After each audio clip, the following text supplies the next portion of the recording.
Hi everyone. तो चलिए एक और इम्पोर्टेंट टॉपिक के साथ हम लोग आ गए हैं, क्रिप्स मिशन एवं भारत छोड़ो आंदोलन। तो चलिए बिना देरी के शुरुआत करेंगे हम लोग। और हाँ, आप लोग चैनल पर नए हैं तो सब्सक्राइब करके जुड़ जाइएगा, क्योंकि हम लोग जो है एनसीईआरटी वन लाइनर कंप्लीट करवा रहे हैं, साथ में ऑब्जेक्टिव भी। जिनका भी ऑब्जेक्टिव अवेलेबल है उनका करवाते जा रहे हैं हम, और जिनका नहीं है उनका बस वन लाइनर कंप्लीट करते चल रहे हैं हम, क्योंकि एनसीईआरटी से बाहर कुछ भी नहीं आता है किसी भी एग्जाम के लिए। तो चलिए स्टार्ट करते हैं। भारत में स्वशासन स्थापित करने के उद्देश्य से ब्रिटेन द्वारा क्रिप्स मिशन की घोषणा कब की गई? तो मार्च 1942 में। पूछिए, भारत स्वशासन स्थापित करने के उद्देश्य से ब्रिटेन द्वारा क्रिप्स मिशन की घोषणा कब की गई? तो मार्च 1942 में। द्वितीय विश्व युद्ध में जापान की बढ़ती हुई शक्ति को देखते हुए अंतर्राष्ट्रीय समुदाय, विशेषकर अमेरिका, चीन एवं ऑस्ट्रेलिया ने ब्रिटेन पर भारत को स्वतंत्र करने के लिए दबाव बढ़ाया। परिणाम स्वरूप ब्रिटिश प्रधानमंत्री विंस्टन चर्चिल द्वारा स्टैफोर्ड क्रिप्स के नेतृत्व में एक दल भारतीय नेताओं से वार्ता हेतु मार्च 1942 में भारत भेजा गया। नेक्स्ट देखेंगे क्रिप्स मिशन के प्रमुख प्रावधान। अब युद्ध के बाद जो भारत को डोमिनियन राज का दर्जा दिया जाएगा। उसके बाद जो है भारतीयों को अपना संविधान निर्मित करने का अधिकार दिया जाएगा, जिसके लिए युद्ध के बाद एक संविधान निर्मात्री परिषद बनेगी, जिसमें ब्रिटिश भारत के प्रांतों के निर्वाचित सदस्य और देशी रजवाड़ों के प्रतिनिधि शामिल होंगे। चलिए नेक्स्ट देखेंगे हम लोग। ब्रिटिश भारत का कोई प्रांत यदि नए संविधान स्वीकार न करना चाहे तो उसे वर्तमान संवैधानिक स्थिति बनाए रखने का अधिकार होगा। नए संविधान को न स्वीकार करने वाले प्रांतों को अपना अलग संविधान बनाने की आज्ञा होगी। नेक्स्ट है हमारा, युद्ध के दौरान ब्रिटिश वायसराय की एक नई कार्यकारी परिषद का गठन किया जाएगा, जिसमें भारतीय जनता के प्रमुख वर्गों के प्रतिनिधि शामिल होंगे, परंतु रक्षा मंत्रालय ब्रिटिश नेतृत्व के पास होगा। 14 जुलाई 1942 को कांग्रेस कार्य समिति द्वारा भारत छोड़ो आंदोलन का प्रस्ताव कहाँ किया गया था? तो वार्धा में। वार्धा में, ध्यान रखिएगा। नेक्स्ट है हमारा, भारत छोड़ो आंदोलन किसके नेतृत्व में संचालित किया गया? तो महात्मा गांधी। पूछे कि भारत छोड़ो आंदोलन जो है किसके नेतृत्व में संचालित किया गया? तो महात्मा गांधी, बिल्कुल।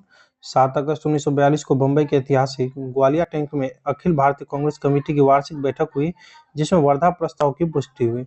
कुछ संशोधनों के बाद 8 अगस्त 1942 को यह प्रस्ताव स्वीकार कर लिया गया और भारत के स्वतंत्रता संघर्ष के अंतर्गत अंग्रेजों के विरुद्ध भारत छोड़ो आंदोलन प्रारंभ करने की घोषणा की गई। तो यानी भारत छोड़ो आंदोलन पूछे तो 8 अगस्त 1942। भारत छोड़ो आंदोलन कब प्रारंभ हुआ? तो 9 अगस्त 1942 को। चलिए, मतलब स्वीकार कर लिया गया था, यहाँ पर करने की घोषणा कर दी गई थी भारत छोड़ो का 8 अगस्त 1942 को। और भारत छोड़ो आंदोलन प्रारंभ कब हो गया? तो 9 अगस्त 1942 को, वैसे 8 अगस्त। चलिए नेक्स्ट है हमारा, भारत छोड़ो आंदोलन के दौरान गांधी जी द्वारा करो या मरो का नारा दिया गया, जबकि करो या मरो नारे का वास्तविक जनक यूसुफ मेहर अली को माना जाता है। भारत छोड़ो आंदोलन के दौरान गांधी जी द्वारा करो या मरो का नारा दिया गया, जबकि करो या मरो का नारा वास्तविक जनक यूसुफ मेहर अली को माना जाता है।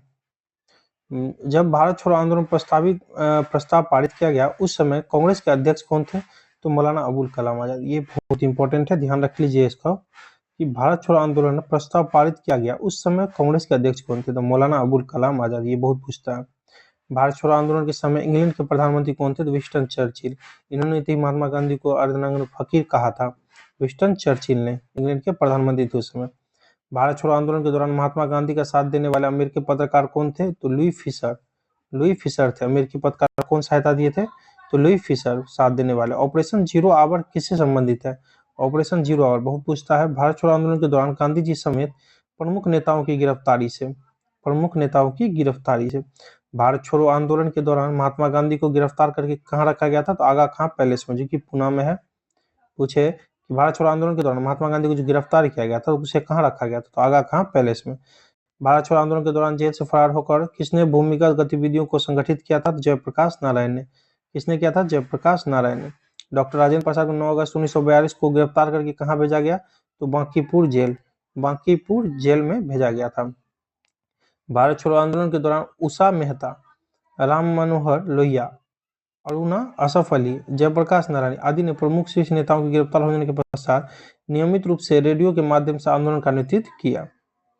फिर से देख लेते हैं। भारत छोड़ो आंदोलन के दौरान उषा मेहता, राम मनोहर लोहिया, अरुणा असफ अली, जयप्रकाश नारायण आदि ने प्रमुख शीर्ष नेताओं के गिरफ्तार हो जाने के कारण पश्चात जो है नियमित रूप से रेडियो के माध्यम से आंदोलन का नेतृत्व किया।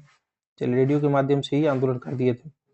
चलिए, भारत छोड़ो आंदोलन के दौरान बलिया में किसके द्वारा समानांतर सरकार की स्थापना की गई? तो चीतू पांडे के द्वारा। चीतू पांडे के द्वारा। भारत छोड़ो आंदोलन के दौरान बलिया में किसके द्वारा समानांतर सरकार की स्थापना की गई? तो चीतू पांडे के द्वारा। बंगाल के मिदनापुर जिले में जातीय सरकार की स्थापना किस वर्ष की गई? तो 1942। पूछे बंगाल के मिदनापुर जिले में जातीय सरकार की स्थापना किस वर्ष की गई? तो 1942 में। भारत छोड़ो आंदोलन को किस अन्य नाम से जाना जाता है? तो अगस्त क्रांति। भारत छोड़ो आंदोलन को किस अन्य नाम से जाना जाता है? तो अगस्त क्रांति के नाम से। लॉर्ड लिनलिथगो ने गांधी जी के आंदोलनों को राजनीतिक फिरौती की संज्ञा दी। स्टार मार्क कर लीजिए, बहुत इंपॉर्टेंट प्रश्न है कि लॉर्ड लिनलिथगो ने गांधी जी के आंदोलन को राजनीतिक फिरौती की संज्ञा दी थी।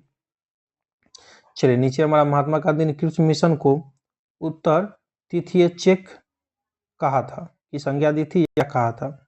बोल रहा है कि महात्मा गांधी जी ने क्रिप्स मिशन को उत्तर तिथीय चेक की संज्ञा दी थी। आपको ऑप्शन में दे दिया जाएगा कि किसकी संज्ञा दी गई थी, बहुत सारे ऑप्शन होंगे, उसमें जो हमारा उत्तर तिथीय चेक का दिया रहेगा तो उसको आप लोग टिक कीजिएगा, बिल्कुल सही होगा। चलिए वीडियो में इतना ही। आपको वीडियो अच्छा लगा हो तो कम से कम 2-4 दोस्तों के साथ शेयर जरूर कीजिएगा। बाकी वीडियो अच्छा लगे तो लाइक कमेंट जरूर कीजिएगा। थैंक यू दोस्तों, wish you all the best.